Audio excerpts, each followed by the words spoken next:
The story of Robert Davila. You know who that is? No, you don't, because I do.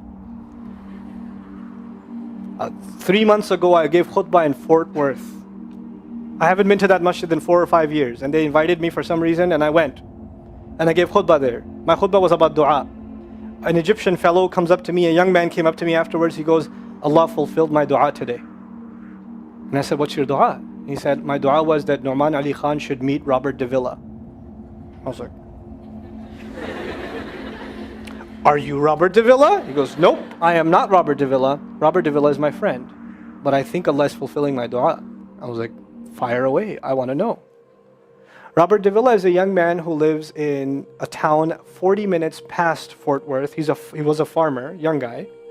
And he was hit with some sort of genetic disorder that kicked in later on in his life, and he became paralyzed from the neck down. And he lives in a nursing home. Most people in that nursing home are 90 years, 100 years. They're really, really old people. And then there's, his room where he's paralyzed neck down. He's the only 30-something-year-old that is in the nursing home, okay? And he's been in that nursing home for the last 10 years. His family got a computer for him that's voice activated, so he can give voice commands, put a headphone on and Google stuff and search stuff so he can surf the web and find information. In his room, and by the way, staunch Christian family, the minister comes and prays for him every week and things like that. And his best friend was in the bed next to him. One of his best friends. He became best friends because he met him at the nursing home. This person was also paralyzed and he needed a new liver. Okay? A liver transplant. He was waiting for a liver transplant. And they used to talk about, God and things like that all the time. They were good friends. Finally, his best friend got a call that there's a donor available for the liver. So he's so excited. He goes, Robert, I'm going to miss you, but I'm going. I've got a donor. So they take his friend and they go into the operation, and his friend died at the operating table. Now his friend, who's also a Christian, the deceased friend, his sister, took one of the amulets of his friend, a crucifix, and she gave it as a gift to Robert. This is a reminder of your old buddy. So he hung it on the side of his hospital bed. Robert Davila lives a pretty decent life in there. The nurses take care of him. He's a happy guy. And one day he goes to sleep and he sees a man in his dream. That man says his name is Muhammad. And he says, pointing at the crucifix, God did not send messengers so they would worship the messengers. God sent messengers so you could worship God. And Jesus was just a man. He walked in the markets and he ate food. He walked in the markets and he ate food, and the dream stopped. He only knows that Jesus was just a man. He knows there's a man named Muhammad that said that to him. He said that messengers came so people could worship God and not the messengers. This is all he knows. So he starts Googling Muhammad. He finds Islam. He takes Shahada. When he takes Shahada, he wants to learn about the Quran. So he goes on these chat sessions and finds somebody needs to teach me Quran. He finds a brother in Egypt that he gets together with on Skype to try to learn Arabic. Learn the Arabic alphabet. Once he learned the Arabic alphabet, he learned to recite the Quran. He memorized 10 surahs from his hospital bed. Then he said, I'm beginning to memorize the Quran and I'm beginning to learn about this prophet, but I need to understand the Quran. So he starts Googling how to understand the Quran. And for some reason, he ends up on my videos. And he starts watching my stuff. And he watched almost everything. And then here's the kicker. In the nursing home, there was an Egyptian fellow that used to come in and do some repair work.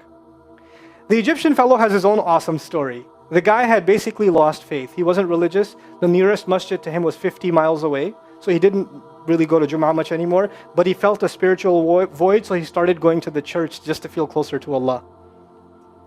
Raised Muslim. He goes to the church just to feel closer to Allah.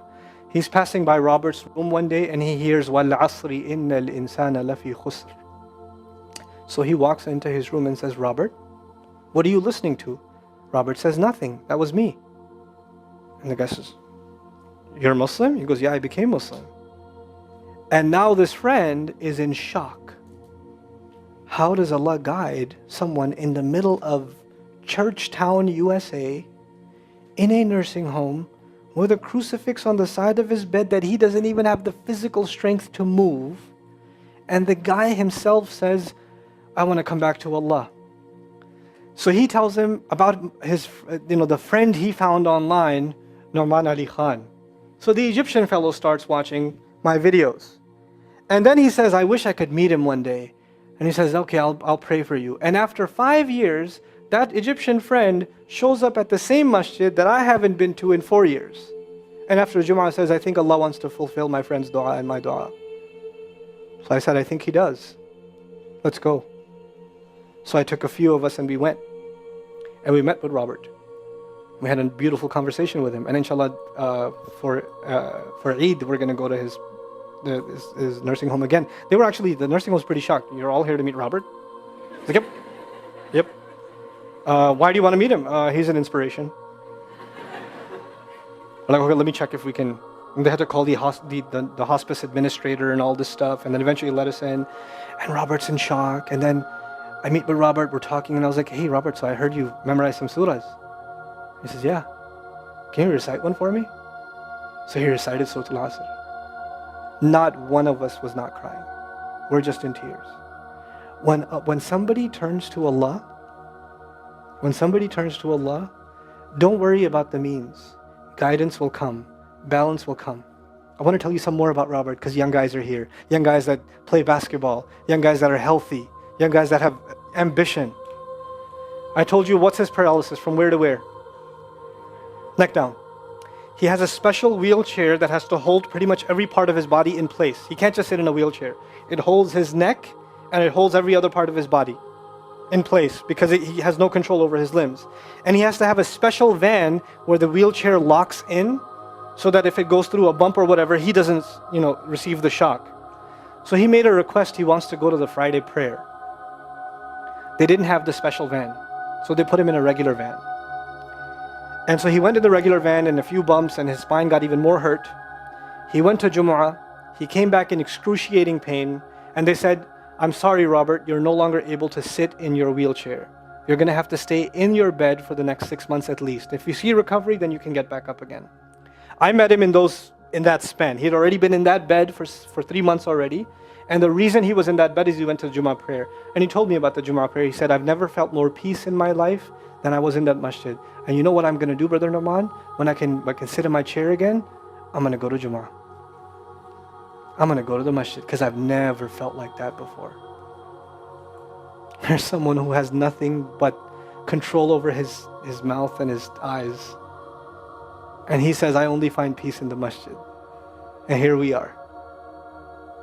These masajid, I don't care what ideology, what school of thought, what they're talking about in the masjid, what fitna is there. I don't care. It's still Allah's house. Just go to pray. Don't go there to talk to people. Go there to talk to Allah. Just go to talk to Allah. You're just going for you and Allah. That's it. That's it. Other things will come, but you're not going for them. You're just going there to find peace. You'll become different people.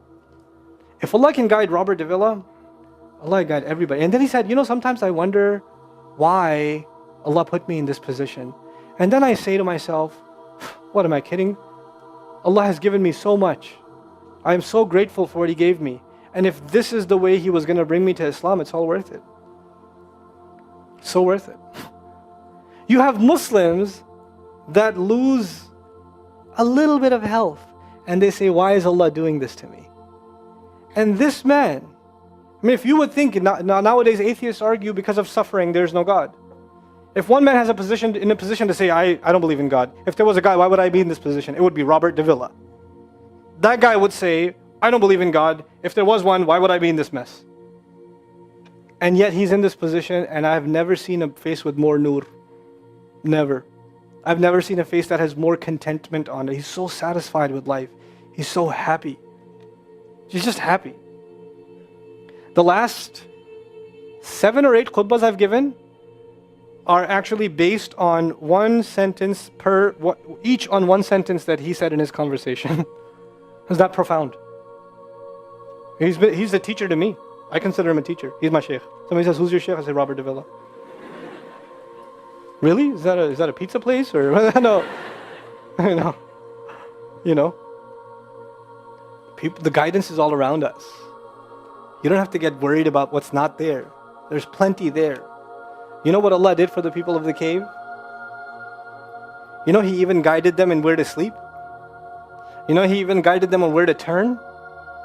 As the sun was coming, they'd turn away from it. As the sun came from the other side, they'd turn the other way. Allah will guide you in your sleep when you make dua to Him. He'll even guide you in your sleep. Every toss and turn will be guided by Allah. Can you imagine? We shouldn't be skeptical in Allah's guidance. We shouldn't worry about how am I going to find balance. No, that's Allah's job to guide you. Your job is to talk to Him. Your job is to get sincere. That is the message I have for you. That is how we're going to find balance. Honestly. And if once you do that, once you become sincere to Allah, Allah will open doors. Allah will give you friends. Allah will give you teachers. Allah will give you access to resources, all of which are going to bring you closer and closer and closer to Him and to the truth and make life better for the people around you. This is really the gist of what I wanted to share with you.